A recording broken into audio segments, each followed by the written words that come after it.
Hey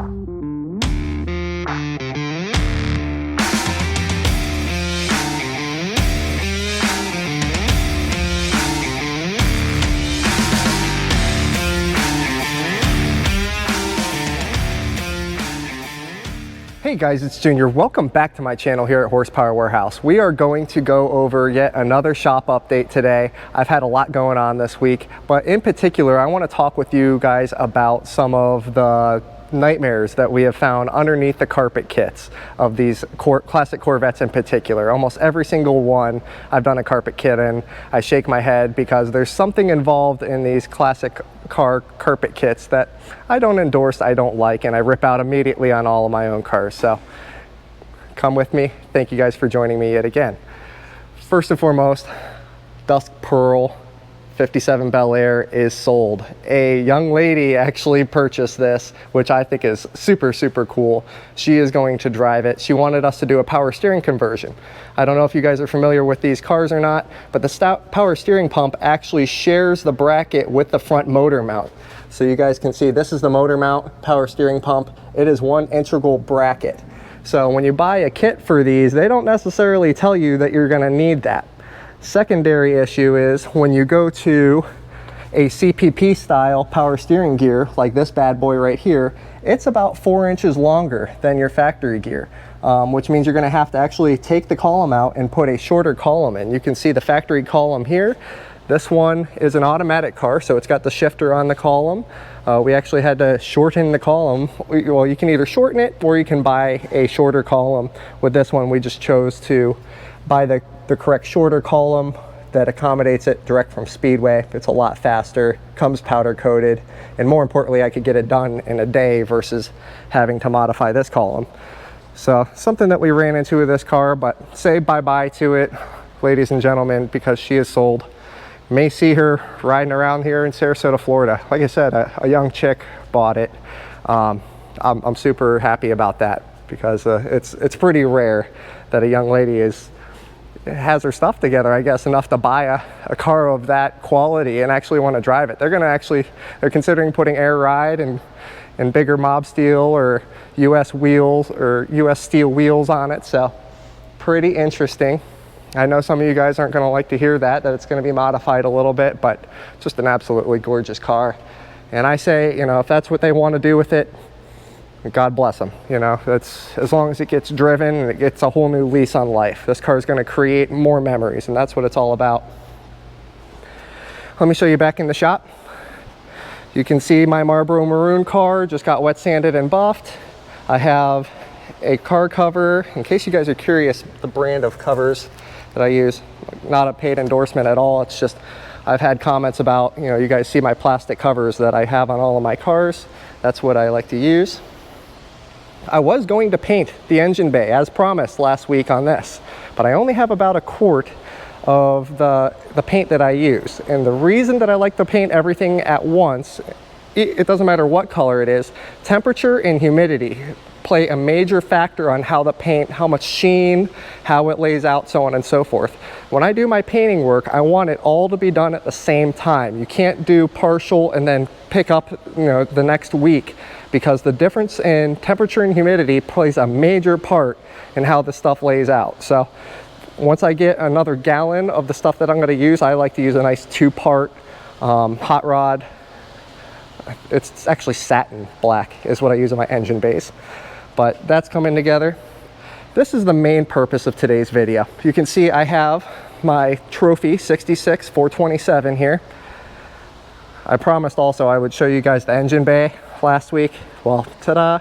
As you can see, it's not fully together. I'm still missing, you know, fuel fittings. I got to drop the distributor, but it's really, really coming out okie dokie. I'm not going to pat my own back, but I'm happy with how it's coming out. You can see I have the #1 plug not in yet because I need to find top dead center so I can drop the distributor into the right spot. But what do you think, guys? That's what I would want to see when I pop the hood of my trophy blue 427. I mean, that's a really nice looking setup. Everything is coming out a-okay there. Carpet kit. It actually had the original, you can tell this car was babied because it had original carpet in it. You can see how thoroughly worn and trashed it is though when we do a comparison. I mean, you can see the new kit here and the old kit there. Absolutely used.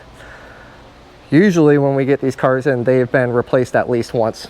But let me show you the purpose of this video. This jute padding, J-U-T-E, is absolute garbage in my opinion for what they intended to do with it. So the big problem with this jute padding is over the years, if anything spills on it, you can see this is dry padding. You can see underneath this spot here, the driver's side, something spilled on it and it molded. I hate that. So I don't know if you guys know about me personally, but I'm a little bit of a germaphobe. And I know it sounds crazy because I build classic cars, but my background is I went to college for biology and science, so I know too much about what's going on a microscopic level here, and I hate this.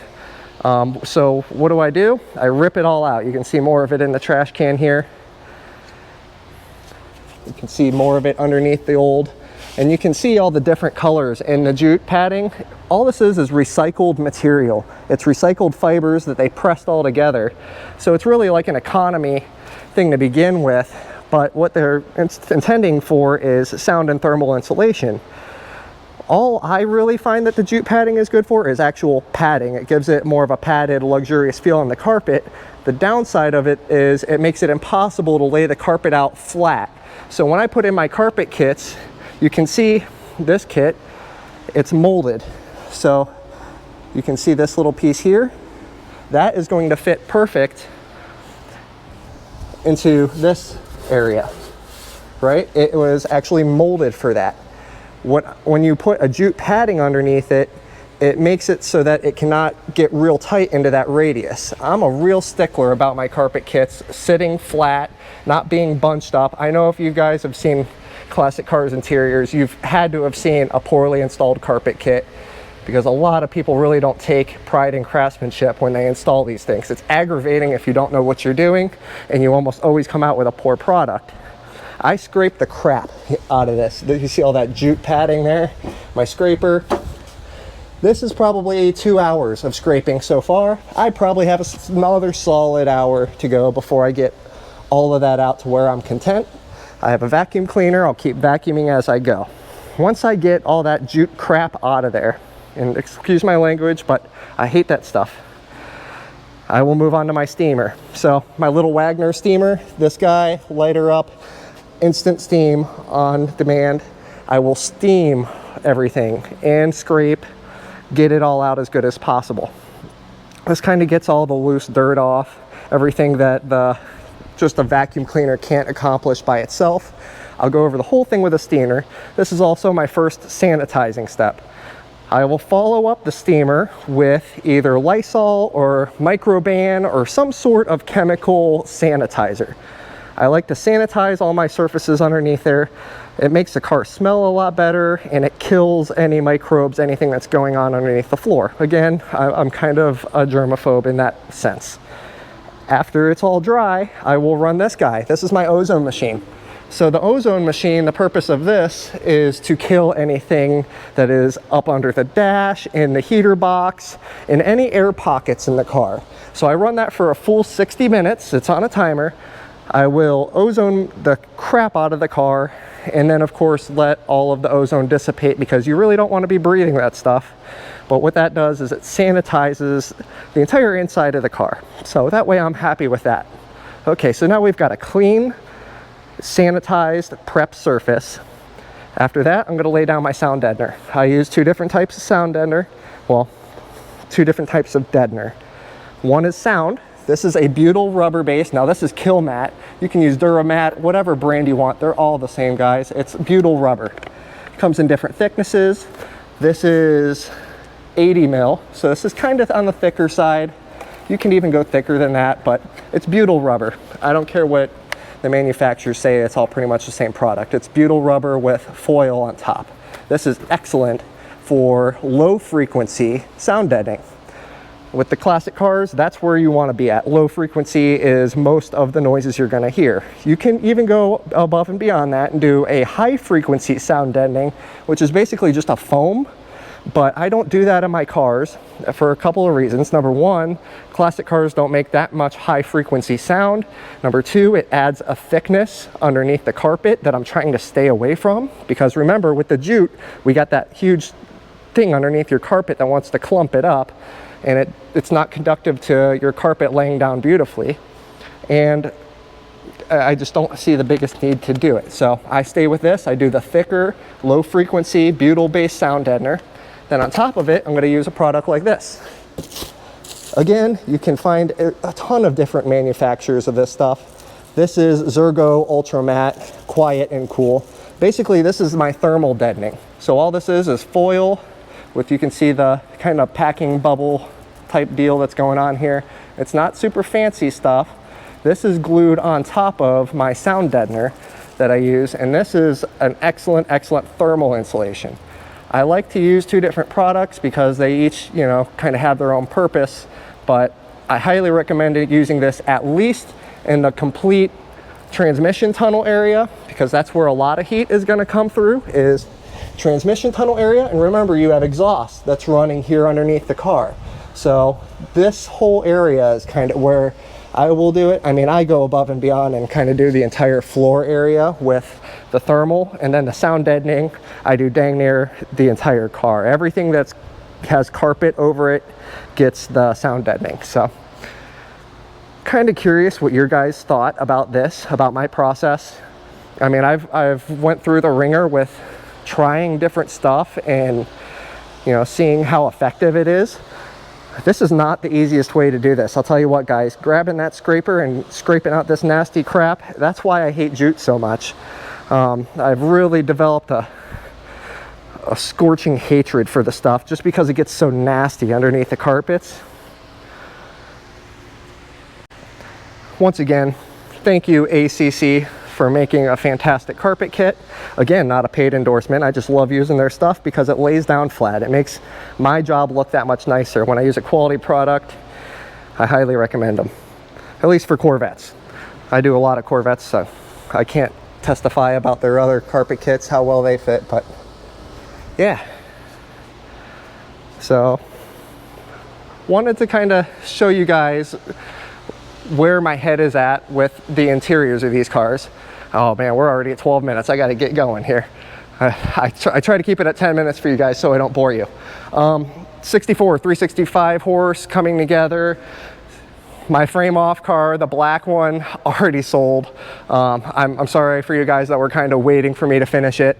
One of you guys, a really cool subscriber, he come through and I met him in person. He's awesome, good, awesome dude. I love it when someone buys one of my builds that I can relate to. I can be friends with the dude anyhow, you know, so he's really gonna enjoy the car. My 427 67 car, not a whole lot of progress has been done on that this week. You can see the chassis for the White Widow. And in case you're not familiar, the White Widow is our customer's 63 convertible over there. Man, that looks good. Looks really nice. So waiting on some more parts to come in for this. I have been waiting for a Borgeson kit for the longest time. Thank God it came back into actually being available. Borgeson is shipping me a kit for this car. So I was very close to having to make the phone call to tell this guy that the Borgeson kit was unavailable and we would have to do a factory style power steering kit, which isn't bad. I mean, you can't really lose either way. He wanted Borgeson, so he's gonna get his wish. I'm really happy to be able to get that for him because that was a hard thing to get. This one is waiting for custom wheels, and then we're gonna be putting the side draft Webers on it. ZZ4 crate motor in that one. Man, I am at 14 minutes here. I'm sorry, guys. Already showed you Bel Air. We have a diesel Rover here. I apologize about it being dirty and the license plate in the front is loose. But it was actually built by Quintessential Rovers, I believe. Yeah, Quintessential Rovers, serial QR002. So I know nothing about this vehicle other than it has a really neat custom interior on it.